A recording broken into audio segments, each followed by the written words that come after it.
El gran problema de nuestra sociedad probablemente es el del gran número de personas desconectadas. Nosotros siempre estamos, pues eso, viendo nuestra realidad pequeña, sobre todo los periodistas, en lo que vemos en Twitter, que en realidad es una red bastante minoritaria. Pero creo que el gran problema de cualquier sociedad hoy es la desconexión de la información, de las noticias, de la actualidad de una parte grande de la población. Justo ayer salió el informe Reuters de la Universidad de Oxford para el estudio del periodismo, y esta es una de las realidades que se ven muy bien. Ellos estudian 46 mercados muy variados, también en España, en Europa, y hay un montón de personas que estaban desconectadas o han desconectado en este tiempo, y creo que eso es lo que nos debería preocupar más. Pablo, te veo asintiendo. Sí, bueno, antes de nada, buenas tardes y gracias a todos y a todas por venir. A ver, por estructurar un poco, ¿no? Porque yo creo que es un debate enormemente amplio, pero lo primero que sí me gustaría decir es que los bulos, las mentiras, las fake news es algo que nos ha venido acompañando desde el principio de la historia. Desde que Nerón se inventa que los cristianos queman Roma, hasta las acusaciones a los judíos que justifican las sacas que se hace contra ellos. Es decir, de hecho, el poder ha sido el principal fabricante de mentiras a lo largo de la historia y las ha utilizado muchas veces en su propio beneficio. Es verdad que ahora nos encontramos probablemente en un peldaño diferente, porque desde una perspectiva de la reflexión que tendríamos que hacer sobre cuáles son los códigos para generar información y debate público, yo tengo la impresión de que se han roto dos principios que nos acompañan desde la Ilustración. El primero es el empirismo, es decir, que los hechos tienen un valor y no es discutible, tienes que aportar evidencia de que algo es así, y si no lo es, eso sale del cauce de la discusión.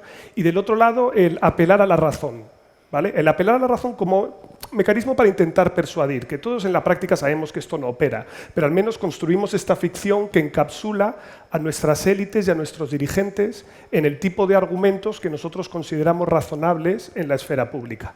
Mi percepción es que eso se ha ido quebrando de manera muy acelerada en los últimos tiempos. Y la razón de esa quiebra yo creo que tiene que ver con razones que son, de un lado, vinculadas a los agentes, y del otro lado vinculadas a causas más estructurales. La de los agentes es porque desde los años 80 para aquí hay una creciente desintermediación de la política. Y esto ocurre porque nos vamos desarticulando como sociedad y la gente deja de ir a las iglesias, la gente deja de afiliarse a los sindicatos o a los partidos, la gente empieza a desconfiar en los medios de comunicación. Y eso es un proceso gradual, incremental, que a mi juicio durante los años 90 estaba camuflado porque no pasaba nada, porque todo era tranquilo, pero que tiene mucho que ver, a mi juicio, con causas de cambio en la infraestructura de comunicación. Es decir, cada vez que hay un cambio en una infraestructura de comunicación, hay un cambio político. Esto ocurre desde la imprenta hasta la radio, la tele y las redes sociales. Siempre hay un giro, ¿no? Pero a mi juicio, lo que destapa toda esta crisis larvada es el estallido de la gran recesión en el año 2008. A mi juicio, eso es el detonante que hace que, digámoslo así, la pasta de dientes salga del tubo. Estaba ahí presionada y de repente, ¡pum!, todo esto se manifiesta. Y yo creo que esto ha hecho que el cristal ya esté roto y que sea muy complicado volver atrás y retejer esos consensos, porque hay muchas élites, hay muchos medios de comunicación que compiten por audiencias, hay muchos incentivos en las redes sociales para no querer dar marcha atrás en esto.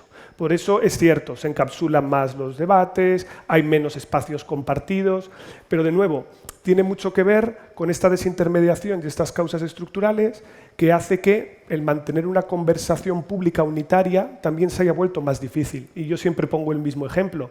En los años 90 o en los años 80 había 2 canales de televisión y te gustara o no, todo el mundo estábamos expuestos en el hogar a los mismos elementos de entrada. Y todos teníamos que ver, te gustara o no, porque padre quería ver informe semanal, pues todos veíamos informe semanal y discutíamos sobre esto, ¿no? Ahora no, ahora compartimos una estancia, pero cada cual tenemos un dispositivo electrónico. Y ni siquiera hablamos entre nosotros, sino que tenemos intereses más heterogéneos. Y yo creo que eso retroalimenta esas dinámicas previas.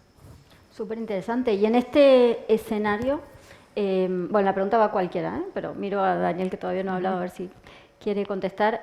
¿Podemos seguir hablando de una opinión pública como tal, como la de antes? ¿O tenemos distintas burbujas, por decir una de las palabras, de los conceptos que más usamos?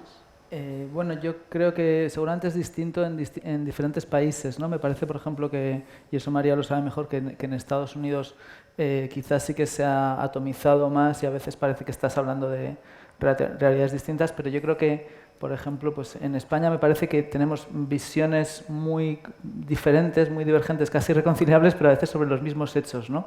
Que también hace que sea difícil que haya una conversación, pero por lo menos sí que creo que es de lo mismo, ¿no? O sea, dices, pues no sabemos si es el país que mejor lo hizo en la pandemia o el que peor, ¿no? O la peor sanidad de Europa o la mejor, ¿no? O sea, entonces es difícil, pero bueno, estamos discutiendo lo mismo, entonces eso creo que es una ventaja. Y luego, un poco enlazando con lo que decía Pablo de que el poder normalmente era quien normalmente disemina la desinformación, con esa cosa difícil que también el poder es quien da la garantía de la información válida, ¿no? Pero toda parte de la discusión sobre la posverdad y las fake news y todo eso, para mí creo que se parecía mucho a la pelea de los taxis y los Cabifys, ¿no? O sea, es decir, que surgían medios nuevos, era mucho más fácil producir la información y los medios tradicionales y los gobiernos, que eran los que habitualmente habían colado los bulos con las otras cosas, pues de repente competían, ¿no? O sea, era una pelea por un monopolio.